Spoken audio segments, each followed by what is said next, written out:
जय हिंद दोस्तों, कैसे हैं आप सभी लोग। आशा करते हैं आप सभी लोग स्वस्थ होंगे, मस्त होंगे। आप सभी लोगों का स्वागत है आपके अपने इस YouTube चैनल जीएस मैग्नेट में। जैसा कि आप जानते हैं कि जो आपके बिहार पुलिस मद्य निषेध विभाग में वैकेंसी 689 सीटों पर निकला है।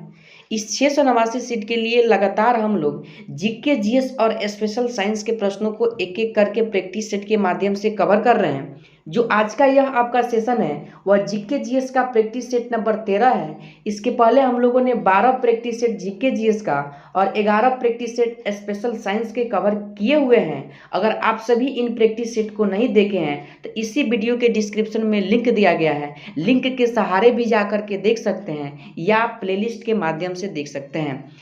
इस प्रैक्टिस सेट में आपको जितना भी प्रश्न को कवर कराया गया है वह बिल्कुल वीवीआई प्रश्न है और आपके बिहार पुलिस मद्य निषेध के जो सिलेबस है उस सिलेबस पर आधारित सारे के सारे प्रश्न हैं।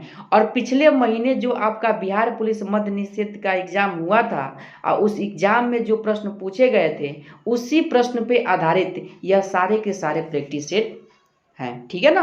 तो चलिए ज़्यादा देर न करते हुए हम लोग अपने पहले प्रश्न पे आते हैं। और पहला प्रश्न आप सभी से क्या पूछा जा रहा है, आप सभी आंसर करने के लिए तैयार हो जाइए। तो देखिए, पहला प्रश्न आपसे पूछा जा रहा है, निम्नलिखित मुस्लिम शासकों में किस एक को उसकी धर्मनिरपेक्षता में आस्था के कारण उसी मुस्लिम प्रजा जद गुरु कहकर पुकारती थी। यानी कि मुस्लिम प्रजा जद गुरु कहकर किसे पुकारती थी, आप सभी को बताना है। तो इस प्रश्न का जल्दी से सही जवाब कीजिए, क्या होगा। तो देखिए, उस व्यक्ति का नाम हो जाएगा आपका option number C, Ibrahim Adil Shah को उसकी मुस्लिम प्रजा जद गुरु कह करके क्या करती थी, पुकारती थी। इस बात को ध्यान रखिएगा। अगर बात किया जाए इस इब्राहिम आदिल शाह की, यानी कि शासन कब से कब तक था, तो यह जो था 1556 से लेकर के 1627 तक यह, यानी कि बीजापुर का क्या था, यानी कि बीजापुर का क्या था, शासक था। आप सभी ध्यान रखिएगा, ठीक है ना। चलिए, अगला प्रश्न आपसे 2 नंबर क्या पूछा जा रहा है कि बंगाल में निम्नलिखित में कौन सा कारखाना डॉचो ने स्थापित किया था। डॉचो ने कौन से कारखाना किस स्थान पर स्थापित किया था, आप सभी को बताना है। तो आप सभी जानते हैं कि जो भारत में डच ईस्ट इंडिया कंपनी की जो स्थापना हुई थी वह 1602 ईस्वी में हुई थी, ठीक है ना। 1600 कब हुई थी, 2 ईस्वी में हुई थी। और इन्होंने सबसे पहली कंपनी अपनी जो 1627 में लगाई थी वह कहाँ लगाई थी, यानी कि पिपली में लगाई थी। कहाँ स्थान लगाई थी, पिपली में। और बाद में कहाँ लगाई थी, चिनसूरा में लगाई थी, ठीक है ना। तो देखिए ऑप्शन में क्या दिया गया है, कहीं भी पिपली नहीं दिया गया है, तो इस प्रश्न का सही जवाब ऑप्शन नंबर बी, चिनसूरा हो जाएगा, ध्यान रखिएगा। 3 नंबर प्रश्न को देख लीजिए, निम्नलिखित में से किसने 1793 में बंगाल के यानी कि चिरस्थाई बंदोबस्त की शुरुआत की। कहने का मतलब ये है कि 1793 में स्थायी बंदोबस्त की शुरुआत, स्थायी बना लीजिए, स्थायी बंदोबस्त की शुरुआत किसने की थी, आप सभी को बताना है। तो देखिए, अगर बात किया जाए बंगाल में, तो इस प्रश्न का सही जवाब क्या हो जाएगा, लॉर्ड कॉर्नवालिस। क्या हो जाएगा, option number A, Lord Cornwallis, जिन्होंने 1793 में बंगाल में यानी कि स्थायी बंदोबस्त की क्या की थी, यानी कि व्यवस्था की थी। आप सभी ध्यान रखिएगा, ठीक है ना। चलिए, अगला प्रश्न देखिए, 4 नंबर प्रश्न क्या पूछा जा रहा है, भारत पर पहला मुस्लिम आक्रमण किस वर्ष हुआ। भारत में पहला मुस्लिम आक्रमण किस वर्ष हुआ, आप सभी को बताना है। तो देखिए, अगर ऑप्शन के अकॉर्डिंग आप लोग देखिएगा तो ऑप्शन सी हो जाएगा सही जवाब। लेकिन आप सभी ध्यान रखिएगा, यह जो ऑप्शन सी है 711 ईस्वी में जो एक 2 व्यक्ति हुआ करते थे, यानी कि मुस्लिम, जिनका नाम क्या था, उबेदुल्ला बुदेला। कौन, उबेदुल्ला बुदेला। सर्वप्रथम इन्होंने सिंध क्षेत्र पर आक्रमण किया था राजा दाहिर के खिलाफ, और यह मुसलमानों की असफल आक्रमण था। लेकिन अगर सफल आक्रमण की बात किया जाए तो 712 में मोहम्मद बिन कासिम ने राजा दाहिर के खिलाफ सिंध क्षेत्र पर आक्रमण किया था। तो यह इस प्रश्न का सही जवाब ऑप्शन नंबर सी, अगर रहता 712 तो 712 आप लगाते, लेकिन क्या है ऑप्शन नंबर यानी कि सी है 711, 711 लगाइएगा इसमें, ठीक है। लेकिन इसका सही जवाब बार बार बता रहा हूँ 712 होगा, इस बात को ध्यान रखिएगा, ठीक है ना। चलिए, 5 नंबर प्रश्न को देखिए, महात्मा बुद्ध ने अपना पहला धर्म परिवर्तन यानी कि धर्म चक्र परिवर्तन किस स्थान पर दिया था। धर्म चक्र परिवर्तन किस स्थान पर दिया था, आप सभी को बताना है। तो महात्मा बुद्ध ने अपना पहला धर्म चक्र परिवर्तन ऑप्शन नंबर बी, सारनाथ में दिया था। इस बात को ध्यान रखिएगा। अगला प्रश्न देखिए, थोड़ा छोटा कर देते हैं, लॉन्ग प्रश्न है। अगला प्रश्न 6 नंबर है, सिंधु घाटी सभ्यता के संदर्भ में निम्नलिखित कथनों पर विचार कीजिए। निम्नलिखित कथनों पर विचार कीजिए। पहला कथन कह रहा है, यह प्रमुखतः लौकिक सभ्यता थी तथा उसमें धार्मिक तत्व यद्यपि उपस्थित था। आगे देखिए क्या कह रहा है, वर्चस्व वाली नहीं था, वर्चस्व वाली नहीं था। और दूसरा कंडीशन है, उस काल में भारत में कपास को वस्त्र बनाए जाते थे। देखिए, जो सिंधु घाटी के लोग थे वो कपास को उगाते थे और कपास से वस्त्र बनाते थे, ये भी बात सही है और फर्स्ट वाला कंडीशन भी सही है। तो इसलिए इस प्रश्न का सही जवाब ऑप्शन नंबर क्या हो जाएगा, सी हो जाएगा, 1 और 2 दोनों। ठीक है ना। चलिए अगला प्रश्न को देख लीजिए। 7 नंबर प्रश्न कर रहा है, दक्षिणी गोलार्ध में सबसे छोटा दिन किस तारीख को होता है, आप सभी को बताना है। तो दक्षिणी गोलार्ध में सबसे छोटा दिन ऑप्शन नंबर यानी कि बी 21 जून को होता है, इस बात को ध्यान रखिएगा। ठीक है ना। चलिए अगले प्रश्न की तरफ बढ़ते हैं। अगला प्रश्न 8 नंबर है, ऑस्ट्रेलिया को न्यूजीलैंड से कौन सा जलाशय अलग करता है। ऑस्ट्रेलिया को न्यूजीलैंड से कौन सा जलाशय अलग करता है, आप सभी को बताना है। तो ऑस्ट्रेलिया को जो न्यूजीलैंड से अलग करने वाला जलाशय है वो आपका ऑप्शन नंबर सी यानी तस्मान समुद्र है, इस बात को ध्यान रखिएगा। ठीक है ना। चलिए अगले प्रश्न की तरफ बढ़िए। अगला प्रश्न क्या, 9 नंबर प्रश्न है, नवचंद्र ओ पूर्णिमा को उच्च बृहद ज्वार इसलिए होता है क्योंकि उच्च ज्वार यानी कि उच्च ज्वार किस कारण से होता है, आप सभी को बताना है। तो इस प्रश्न का सही जवाब ऑप्शन नंबर सी, सूर्य जब पृथ्वी और चंद्रमा एक सरल रेखा में होते हैं तो क्या होता है, उच्च ज्वार होता है, ध्यान रखिएगा।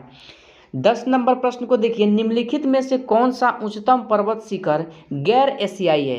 गैर एशियाई कौन सा है, आप सभी को बताना है। तो गैर एशियाई जो पर्वत शिखर है वह क्या है आपका, ऑप्शन नंबर डी यानी कि अकांगुआ पर्वत हो जाएगा, ध्यान रखिएगा। ठीक है ना। यह पर्वत जो है ये जो यह आपका अकांगुआ है, यह पर्वत आपका गैर एशियाई है, यह अर्जेंटीना में स्थित है। कहाँ स्थित है, अर्जेंटीना, ध्यान रखिएगा। ठीक है ना। अगर साउंड में कोई बफरिंग हो तो देखिए थोड़ा सा मतलब वीडियो रिकॉर्ड करने में थोड़ा प्रॉब्लम होता है, आप सभी समझ सकते हैं। ठीक है ना।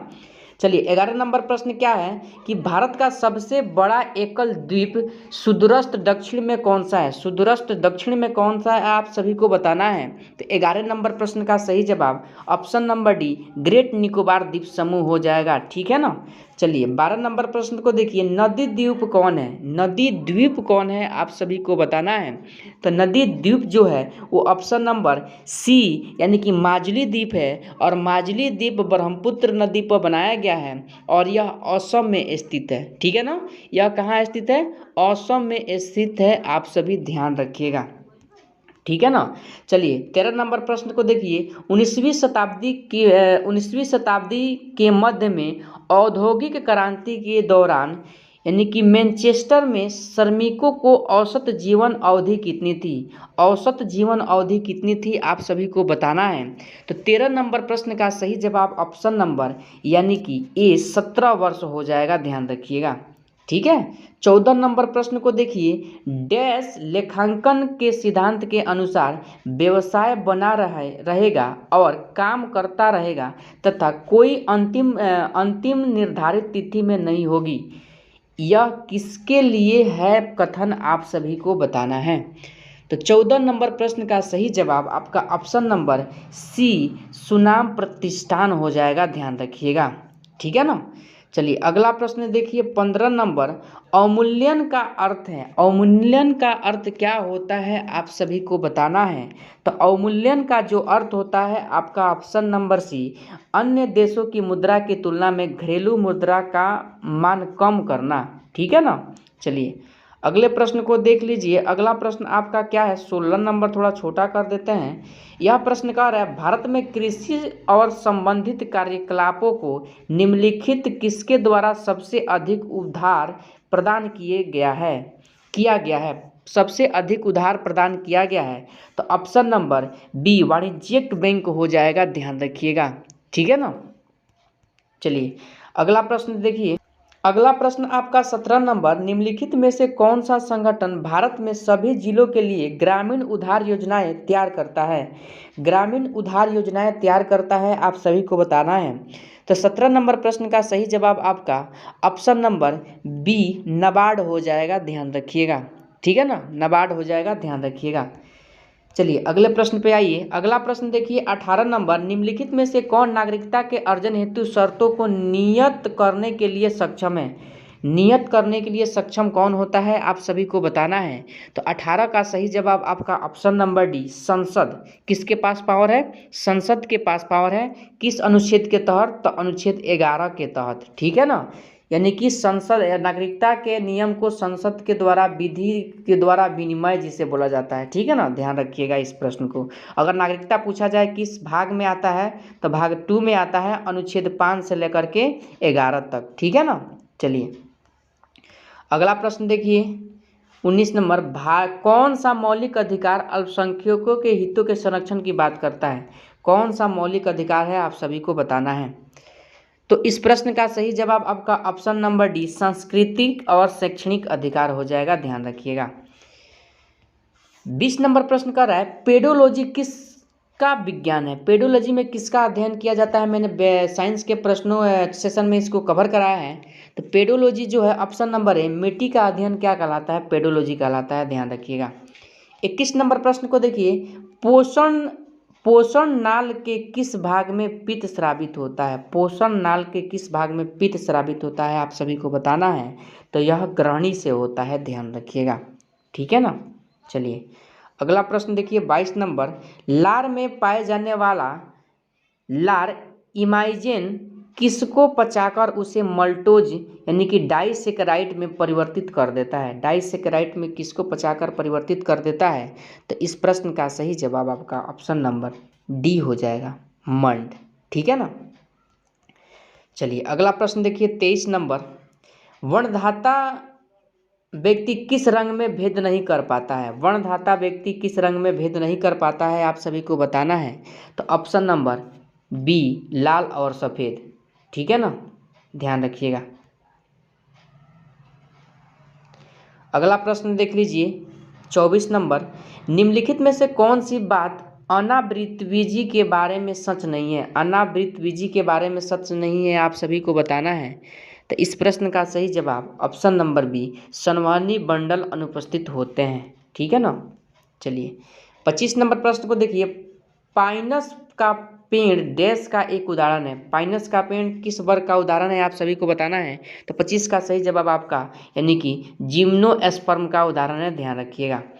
26 नंबर प्रश्न को देखिए, स्वामी एंड फ्रेंड्स का लेखक कौन है? स्वामी एंड फ्रेंड्स का लेखक कौन है, आप सभी को बताना है। तो इसके जो लेखक है वह कौन है? ऑप्शन नंबर सी आर के नारायण है। कौन है?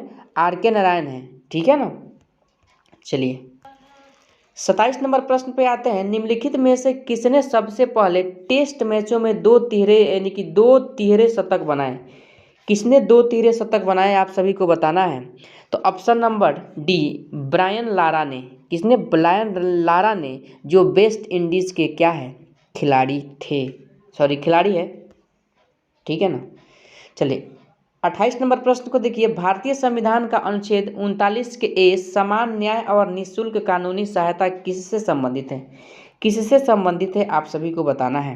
तो 28 का सही जवाब आपका ऑप्शन नंबर यानी कि बी हो जाएगा, राज्य के नीति निर्देशक सिद्धांत, जो संविधान के भाग 4 के तहत आता है, ध्यान रखिएगा। ठीक है ना, चलिए अगला प्रश्न देख लीजिए, यानी कि भारत की कम्युनिस्ट पार्टी को डैश में स्थापित किया गया? कम्युनिस्ट पार्टी कब बनी, आप सभी को बताना है। तो 29 का सही जवाब आपका ऑप्शन नंबर सी यानी कि 1925 में बनी थी, यानी कि 25 दिसंबर 1925, आप सभी ध्यान रखिएगा। ठीक है ना, चलिए अगला प्रश्न देखिए 30 नंबर प्रश्न, भौतिक मात्रा संवेग की इकाई क्या है? भौतिक मात्रा संवेग की इकाई आप सभी को बताना है। तो 30 का सही जवाब क्या हो जाएगा? Option number A Newton second होता है, ध्यान रखिएगा। 31 नंबर प्रश्न को देखिए, पानी का क्वथनांक ऊंचाई पर कम क्यों हो जाता है? ऊंचाई पर कम क्यों हो जाता है, इसका कारण क्या है, आप सभी को बताना है। तो इसका कारण जो है ऑप्शन नंबर बी कम वायुमंडलीय दबाव के कारण। ठीक है ना, चलिए 32 नंबर प्रश्न को पढ़िए और समझिए, आंसर कीजिए। एयर बैग का आविष्कार किसने किया? एयर बैग का आविष्कार किसने किया? तो ऑप्शन नंबर सी, एसन जॉर्डनॉफ ने किया था। ठीक है ना, ध्यान रखिएगा। 33 नंबर प्रश्न को देखिए, छत्रपति शिवाजी महाराज 1674 से 80 ईस्वी किस वंश के शासक थे? छत्रपति शिवाजी किस वंश के शासक थे, आप सभी को बताना है। तो ऑप्शन नंबर डी, मराठा साम्राज्य के शासक थे। ठीक है ना, ध्यान रखिएगा। चलिए 34 नंबर प्रश्न को देखिए, महाबलीपुरम डैश द्वारा स्थापित किया गया? महाबलीपुरम किसके द्वारा स्थापित किया गया, आप सभी को बताना है। तो महाबलीपुरम जो है 7वीं शताब्दी में, ऑप्शन नंबर यानी कि बी, नरसिंह वर्मन के द्वारा स्थापित किया गया था, जो यानी कि पल्लव वंश के शासक थे। ध्यान रखिएगा।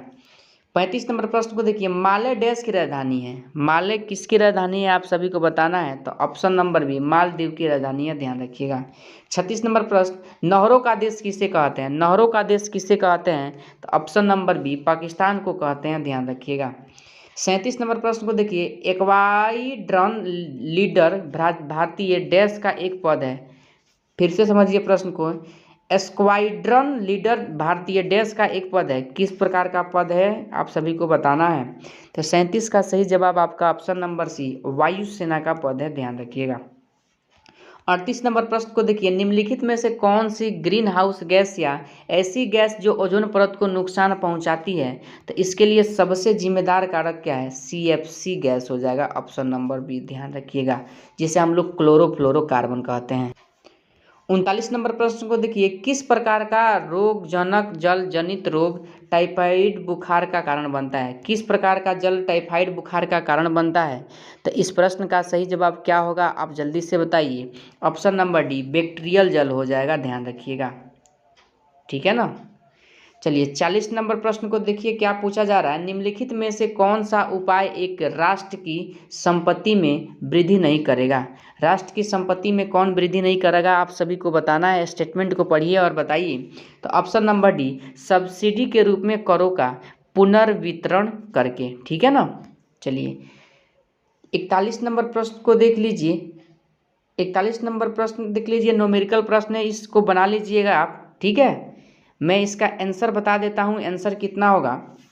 तो 41 का सही आंसर हो जाएगा आपका ऑप्शन नंबर बी, इसको बना लीजिएगा, न्यूमेरिकल क्वेश्चन है, देख लीजिएगा। चलिए 42 नंबर प्रश्न को देखिए, गड़गी डैश का लोक नृत्य है? गड़गी किसका लोक नृत्य है, किस राज्य का लोक नृत्य है, आप सभी को बताना है। तो गड़गी जो लोक नृत्य है आपका, वो क्या हो जाएगा आपका ऑप्शन नंबर, जल्दी से बताइए, यानी कि बी, पुडुचेरी का है। ध्यान रखिएगा। अगला प्रश्न देखिए 43 नंबर, डैश जानकारी के लिए खोज और प्राप्त जानकारी का कंप्यूटर करने यानी कि कंप्यूटिंग करने की सुविधा देता है? कंप्यूटिंग करने की सुविधा देता है, आप सभी को बताना है। तो 43 का सही जवाब option number C, query language हो जाएगा। ध्यान रखिएगा। अगला प्रश्न देख लीजिए 44 नंबर, दो परमाणुओं के बीच बंध की डैश प्रकृति अधिक होती है यदि उनकी विद्युत ऋणात्मकता का अंतर कम होता है? आप सभी को बताना है। इस प्रश्न का सही जवाब क्या हो जाएगा? तो ऑप्शन नंबर डी, सहसंयोजक हो जाएगा। ठीक है ना, बंधन। अगला प्रश्न देखिए 45 नंबर, निजलीकरण क्या है? निजलीकरण क्या है, आप सभी को बताना है। तो निजलीकरण आपका ऑप्शन नंबर सी, यानी कि एक अणु में से पानी का हटना क्या कहलाता है? निर्जलीकरण कहलाता है। ठीक है ना। 46 नंबर प्रश्न को देखिए, भेड़ की प्रथम स्तनपायी प्रतिरूप क्लोन का नाम क्या है? भेड़ की प्रथम स्थायी क्लोन का नाम आपको बताना है। तो 46 का सही जवाब आपका ऑप्शन नंबर बी, डॉली हो जाएगा। ठीक है ना, ध्यान रखिएगा। 47 नंबर प्रश्न को देखिए, निम्नलिखित में से कौन सी बात अनावृतबीजी के बारे में सच नहीं है? अनावृतबीजी के बारे में सच नहीं है, आप सभी को बताना है। तो 47 का सही जवाब आपका ऑप्शन नंबर बी, संवहनी बंडल अनुपस्थित होते हैं। ठीक है ना, यही बात क्या है, गलत है। आइए अगला प्रश्न आपका 48 नंबर है, देख लीजिए 48 नंबर प्रश्न क्या कह रहा है, ऑक्सीरिडकेटेजेज क्या है? ऑक्सीरिडकेटेजेज, ट्रांसफेरेजेज, हाइड्रोलेजेज किस वर्ग में आते हैं? आप सभी को बताना है। तो यह जो वर्ग में आने वाले हैं वो ऑप्शन नंबर बी, एंजाइम्स में आते हैं। ध्यान रखिएगा। ठीक है ना। 49 नंबर प्रश्न को देखिए, केदारनाथ सिंह को किस भाषा के क्षेत्र में काम करने के लिए ज्ञानपीठ पुरस्कार मिला था? ज्ञानपीठ पुरस्कार कब मिला था आपको बताना है। तो 2014 और 2013 में इन्हें ऑप्शन नंबर सी हिंदी के क्षेत्र में मिला था, ध्यान रखिएगा। 50 नंबर प्रश्न को देखिए, पंचमहल किसमें स्थित है? पंचमहल किसमें स्थित है आप सभी को बताना है। तो पंचमहल आपके उत्तर प्रदेश के फतेहपुर सीकरी में स्थित है। इस प्रश्न का सही जवाब ऑप्शन नंबर सी हो जाएगा, ध्यान रखिएगा। अब देखिए यहाँ से एक आज 51 नंबर जो प्रश्न है आपका मैथ के प्रश्न है। आज की इस वीडियो में मात्र हम लोग 85 प्रश्नों को कवर करेंगे। अगला मैथ का प्रश्न इस वीडियो में कवर कराना संभव नहीं है, इसके लिए अलग सेशन आपको प्रोवाइड कराया जाएगा। अगर प्रश्न को लेकर किसी भी तरह का आपको कोई डाउट है तो कमेंट में नंबर के साथ प्रश्न को जरूर बताइए। अगर चैनल पर नए हैं तो चैनल को सब्सक्राइब कीजिए और सेशन अच्छा लगा हो तो सेशन को लाइक और शेयर भी कीजिए। तो चलिए आज के सेशन को यहीं समाप्त करते हैं, फिर मिलते हैं अगले सेशन के साथ। तब तक के लिए जय हिंद, जय भारत।